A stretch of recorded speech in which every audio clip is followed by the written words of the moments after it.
Welcome back to the channel, my friends. I'm Kevin. This is Reading the Room. You know how the intro goes. Apparently, I was asleep at the wheel for the last month and didn't see this. It literally came out January 15th, or this when this article was published. And again, I missed it. I dropped the ball. And I apologize. Apparently, they're eyeing a movie adaptation for Aegon's Conquest after the development of the Aegon's Conquest series was confirmed. I just want to point this out. Financially speaking, making... I don't know. If they want to add any old Valyria lore where they're going to be showing lots of dragons, if they're going to be showing the actual first invasion where it's like, hey, we have all these dragons, it makes more sense to do it in a movie capacity where instead of doing $5 to $20 million per episode, they do it once for a 2-hour movie, hour and a half movie, whatever. That makes more financial sense in my head. You guys know how I feel about the dragons. That's why I like Knight of the Seven Kingdoms more than House of the Dragon. But we go on. It basically confirms the prequel rumor. There's also something that I wanted to talk about that I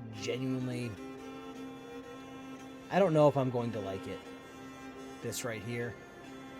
Possibly working on a Game of Thrones sequel series following Arya Stark. If you guys notice, it was going real well.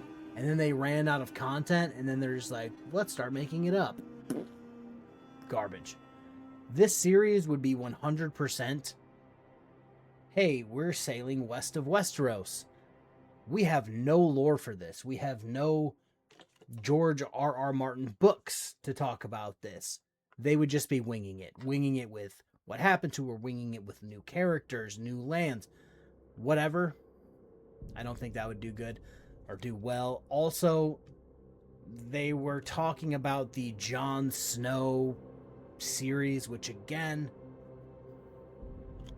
I don't think would go well for the exact same reason. Plus, at some point, I have to assume Jon Snow would probably go south again.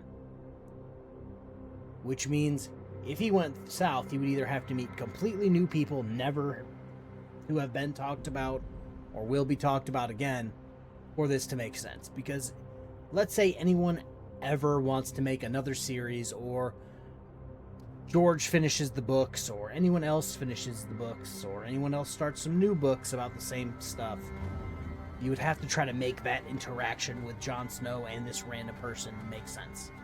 Or make that person be alive still. Or, something like that. So, yeah.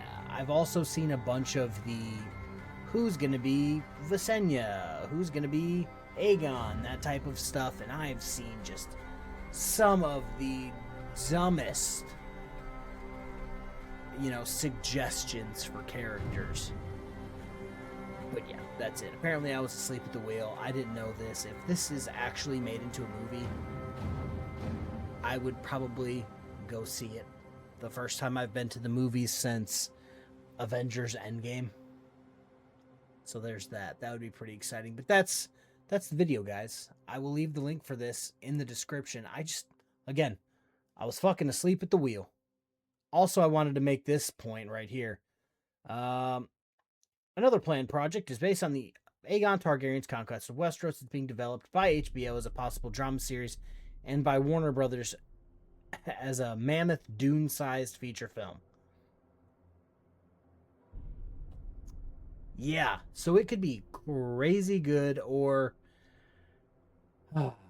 Lord, it could be some of like the DC movies and just been absolute fucking flops, and some of the Marvel movies recently that have just been absolute flops. But I'm excited.